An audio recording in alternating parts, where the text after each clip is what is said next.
কিন্তু মুক্তিযুদ্ধের তালিকাটা তো সঠিক করতে হবে। সেই তালিকাটা তো সঠিকভাবে সরকার করতে ব্যর্থ হয়েছে।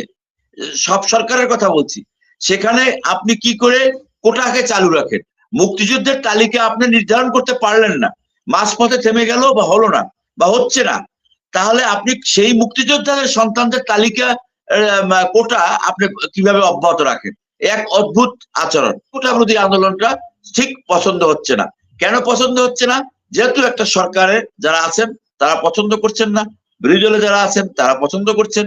এই যে বৈপরীত্য রাজনীতি, এই সংকটের জায়গা থেকে আমরা উত্তরণের পথ, সেই তালিকাটা তো সঠিক নয়।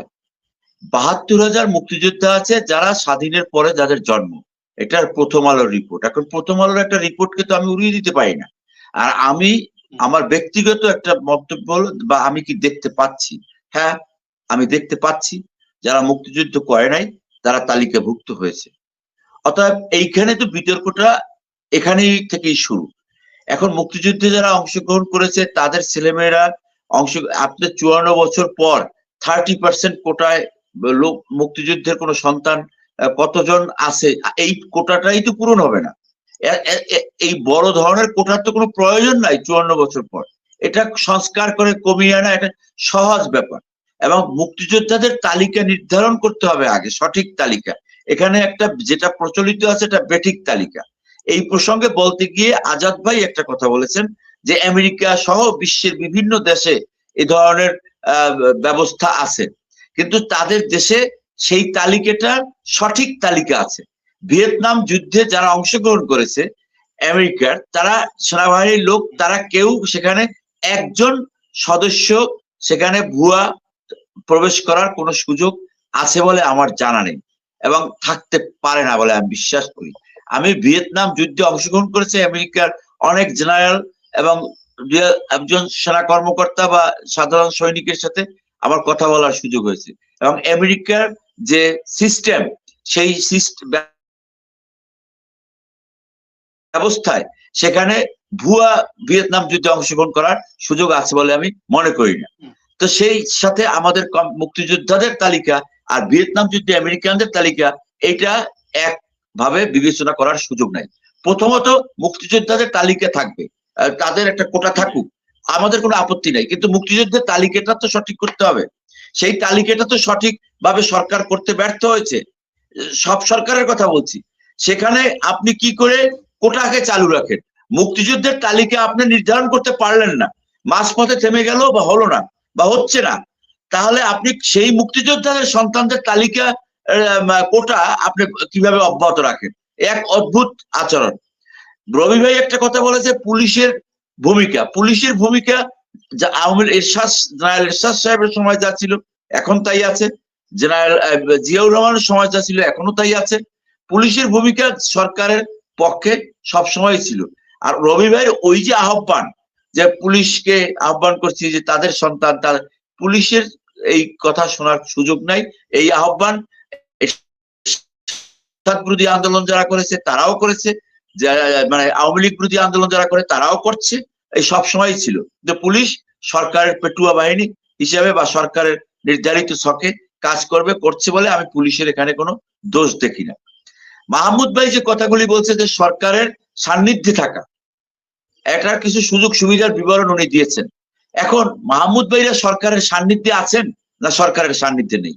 এখন ওনার যে বক্তব্য এটা কিন্তু গ্রহণযোগ্য আজকে, কিন্তু তার দলের বক্তব্য কিন্তু, তার দলের ভূমিকাটা তো সেইভাবে স্পষ্ট না। জাতীয় পার্টি তো সরকারের সান্নিধ্যে আছে, এটি দেশবাসী জানে।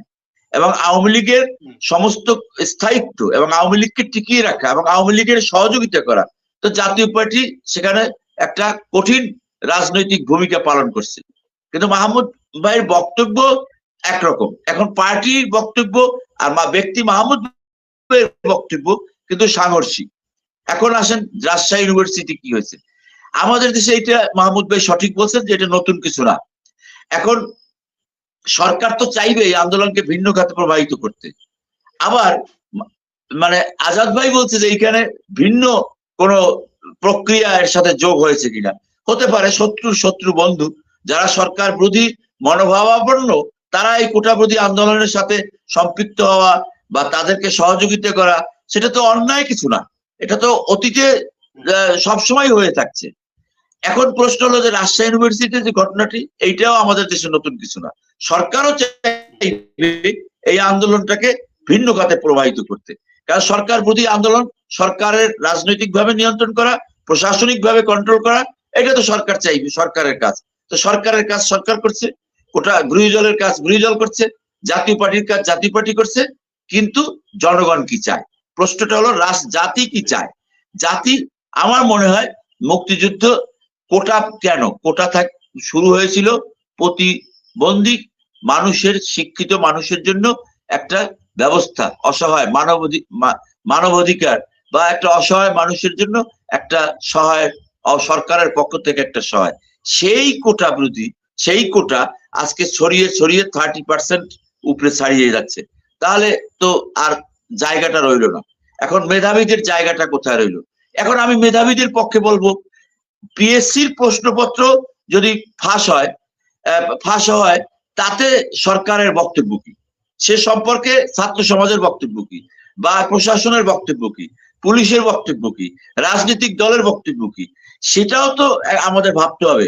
এখন ছাত্রদের অপরাধ হয়ে গেল, আবার এই রাজনৈতিক নেতৃবৃন্দ যখন মঞ্চে বক্তব্য রাখে বিভিন্ন সময় প্রেক্ষাপট ভিন্ন, তখন বলে যে ঢাকা বিশ্ববিদ্যালয় হলো আমাদের ছাত্র আন্দোলনের সূতিকাগার।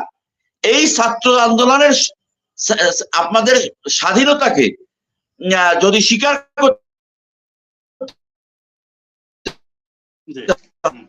তাহলে ছাত্রদের যে ভূমিকা সেটাকে প্রাধান্য দিতে হবে, এবং সকলে দিয়েও থাকে।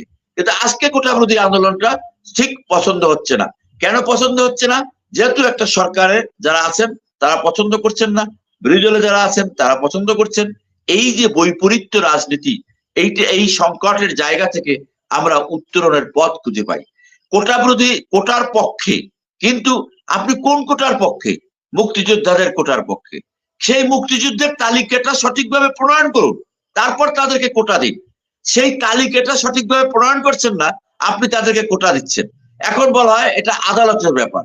এখন এটা তো আমরা জানি, যখন সরকার কোনো সিদ্ধান্ত নিতে কৌশলে আদালতে প্রেরণ করে। এখন এটা সাবজুডিস ম্যাটার, মাহমুদ ভাই বলেছেন, এখন আর সাবজুডিস বলতে কিছু নাই। কারণ প্রধান বিচারপতিকেও তো এই অপসারণ করা যায়, আবার প্রধান বিচারপতিকে বা বিচারপতি নিয়োগের প্রক্রিয়া, এ সবকিছু তো প্রশ্নবিদ্ধ, আজকে না তো, বহু আগে থেকে।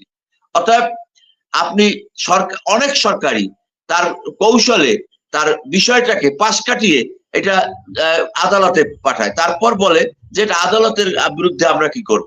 তা আদালতের বিরুদ্ধে যদি কিছুই না করা যায়, তাহলে আমি প্রত্যেকটা সরকারের বিরুদ্ধে, প্রত্যেকটা রাজনৈতিক দলের বিরুদ্ধে আমি অভিযোগ আনতে পারি যে আদালতের বিরুদ্ধে, আদালতের রায় আওয়ামী লীগের বিরুদ্ধেও আছে, আদালতের রায় বিএনপির বিরুদ্ধেও আছে, আদালতের রায় জাতীয় পার্টির বিরুদ্ধেও আছে। তখন তাদের বক্তব্য কি হবে আমার জানা নাই। তাই আমাদের এখানে শুধু বক্তব্যের খাতিরে বক্তব্য, কথার কথায় আমরা অনেক কিছুই বলে থাকি, বলে আসছি। কিন্তু বাস্তবতা হলো এই যে বর্তমানে মেধাবীদের জায়গাটা কোথায়? ছাত্রছাত্রীদের পড়াশোনার প্রতি আগ্রহ কমে যাচ্ছে। ছাত্রছাত্রীরা, তারা তো দাবিটা ন্যায্য যে আমরা মেধার ভিত্তিতে প্রশাসনে, মানে আমরা মেধার ভিত্তিতে জাতি এগিয়ে যাবে। এখন আপনি যদি এই কথাটা বলে, তখন কোনো মানুষ আছে বলতে পারবে যে না, মেধার ভিত্তিতে সামনে জাতি এগিয়ে যেতে পারবে না, কোটার ভিত্তিতে এগিয়ে যাবে? তাহলে এইটা তো একটা অযৌক্তিক কথা। তারপরও হ্যাঁ, মুক্তিযুদ্ধের কোটা অব্যাহত থাকুক আমি চাই। সেটা পার্সেন্টেজ তো কমে আসবে। আপনি 54 বছরে কত পার্সেন্টে নিয়ে আসবেন? আপনি 50-60 বছরে কত পার্সেন্ট কমে আসবে? কিন্তু আমাদের এখানে বেড়ে যাচ্ছে। এক অদ্ভুত ঘোড়ার পিঠে আমরা চলে আছি। মুক্তিযুদ্ধের সংখ্যা বেড়ে যাচ্ছে, 54 বছরে কমে যাওয়ার কথা, মুক্তিযুদ্ধের সংখ্যা দিন দিন বেড়ে যাচ্ছে। তাই এই পরিস্থিতি থেকে মুক্তিযুদ্ধে আমাদের পরিত্রাণ পেতে হবে। কোটা বিরোধী আন্দোলন কেন আসলো আজকে? এই কারণে আসছে যে এগুলি জনগণ প্রশ্নবিদ্ধ এবং অনেক প্রশ্নের জন্ম পিএসসির প্রশ্নপত্র ফাঁস, কোটা বিরোধী আন্দোলন, একটার সাথে একটা দেখা। আর জামাত শিবির সম্পর্কে আমার বক্তব্য পরিষ্কার যে জামাত শিবির তকমা দিয়ে, স্বাধীনতা বিরোধী তকমা দিয়ে, আপনার ছাত্র দলের তকমা দিয়ে, ছাত্রলীগের তকমা দিয়ে, এটা আমরা সবাই অভ্যস্ত হয়ে কাজ করেছি। আমরা কেউ দুধের ধোয়া তুলসী পাতা না। তকমা দেওয়ার বিষয় অনেক আগে থেকেই শুরু হয়েছে, ধীরে ধীরে এটা একটা চূড়ান্ত পর্যায়ে অবস্থান করছে।